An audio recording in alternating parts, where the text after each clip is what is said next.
So I've been working on the lead part for More Than a Feeling, and yesterday I was recording everything up to speed, and I realized that it was about 108 on the metronome. That's about how fast it goes for the quarter note. So today what I'm going to do is I'm going to actually slow down at least by a third the rhythm part and then put in the lead, right? And so it's going to be a little bit slower, and then we're going to do it really slow. I'm going to show you exactly how to play it with the left hand, pretty slow, and I'll show you what right hand looks like, and I'll also describe what is going on with the rhythm part and how to actually know when to do the changes in the rhythm chords, okay, for the lead. So we'll do details on that. Thank you for coming by to Quail Studios Guitar. Let's get started. The chords just before the lead, A sus4, it's like an A chord. That note is up. A sus4 to A, and then it goes to D.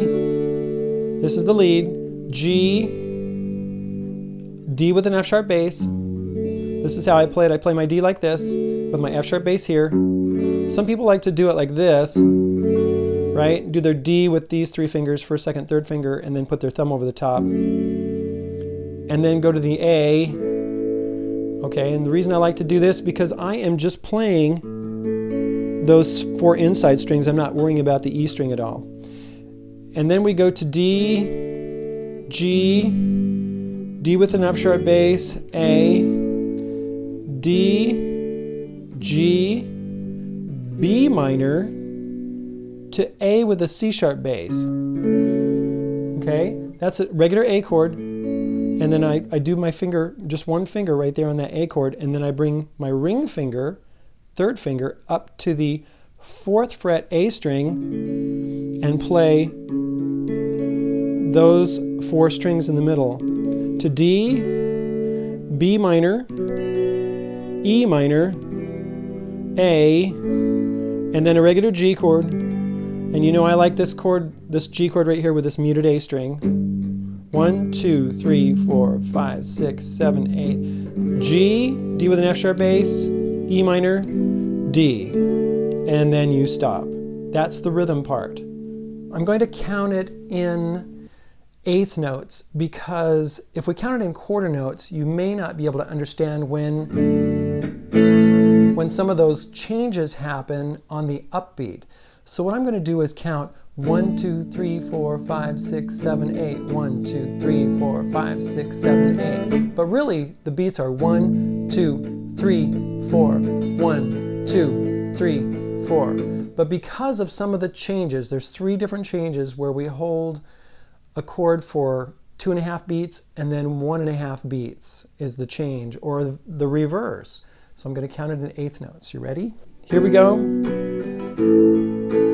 1, 2, 3, 4, 1, 2, 3. 1, 2, 3, 4, 5, 6, 7, 8. 1, 2, 3, 4, 5, 6, 7, 8. 1, 2, 3, 4. 1, 2, 3, 4. 1, 2, 3, 4, 5. 1, 2, 3. 1, 2, 3, 4. 1, 2, 3, 4. 1, 2, 3. 1, 2, 3, 4, 5. 1, 2, 3, 4. 1, 2, 3, 4. 1, 2, 3, 4, 5. 1, 2, 3. 1, 2, 3, 4. 1, 2, 3, 4. 1, 2, 3, 4. 1, 2, 3, 4. 1, 2, 3, 4, 5, 6, 7, 8. 1, 2, 3, 1, 2, 3, 1, 2, 2, 3, 4, 5, 6, 7, 8. And then we hold it for another like 3 or 4 measures, which is another, 3 sets of 8 or something like that. And right there on that D chord, when I hit that D chord, I bring the thumb over like this and mute that E and A string. So I only get that D, that low D, like that. And then it gets into that.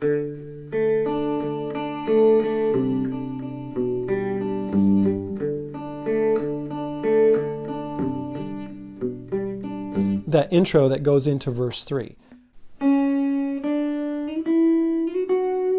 Now I'm going to follow the lead sheet that I've got over at Patreon for you guys so you can see exactly what I'm doing.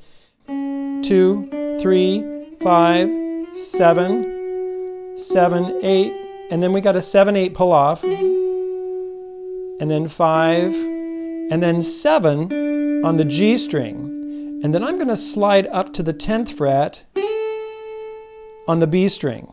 Instead of doing a bend, back to 7 on the G string, 8 on the B string, 7, 5, 7, 5, pull off, down to 7 on the G string, and then a 5 to 7 hammer on, and then 7 on the G string, 8 on the B string, 7, 8, 7, pull off, hammer on, pull off, 5, 7 on the G string,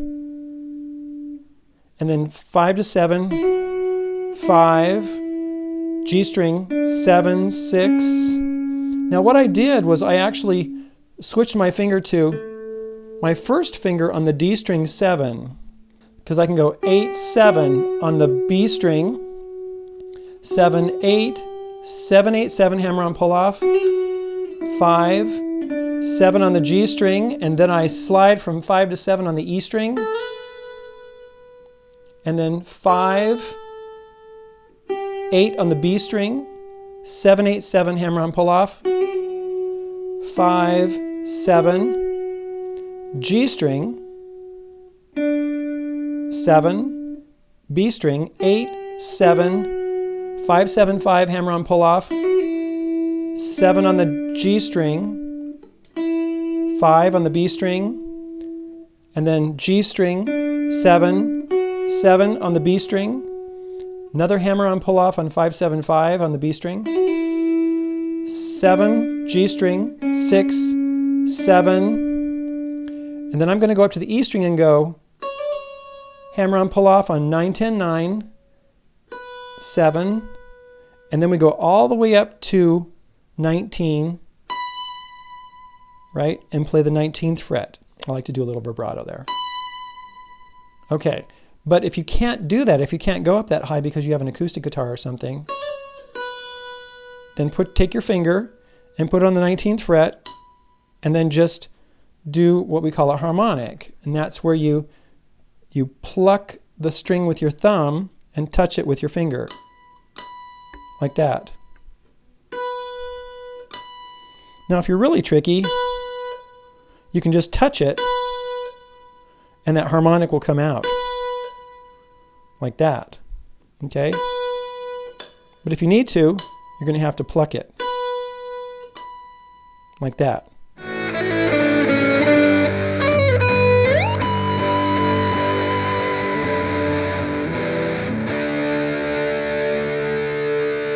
And we just hold that out for a long time. And you know what's interesting about that is there's no theatrics that I was doing in that, you know, when we're playing it.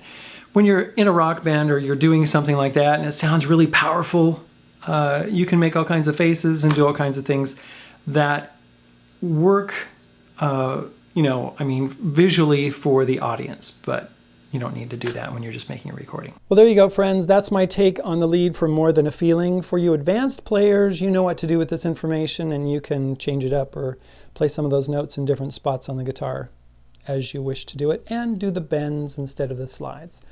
And I want to thank those people over at Patreon, my students over there, my online students who meet with me weekly or monthly or whatever. And this video was actually a request from a patron over there, and I honor the requests of patrons over just the suggestions of comments on the videos at YouTube. So that's how that works. Don't forget to look in the description for links to different parts of this video. For instance, like to the chords, or if you want to go back and look in the links and you'll see exactly where to access those. So that's how you get around very quickly. Also, I have lots of playlists at the YouTube channel for beginners and for intermediate players, and there's theory and all kinds of stuff like that. Thank you very much for being here. Thank you very much for those patrons whose names are on the screen who have supported me, and you can go support them too if they have a channel or something like that. All right, that's all I have today. Thanks very much. Talk to you later. Bye-bye.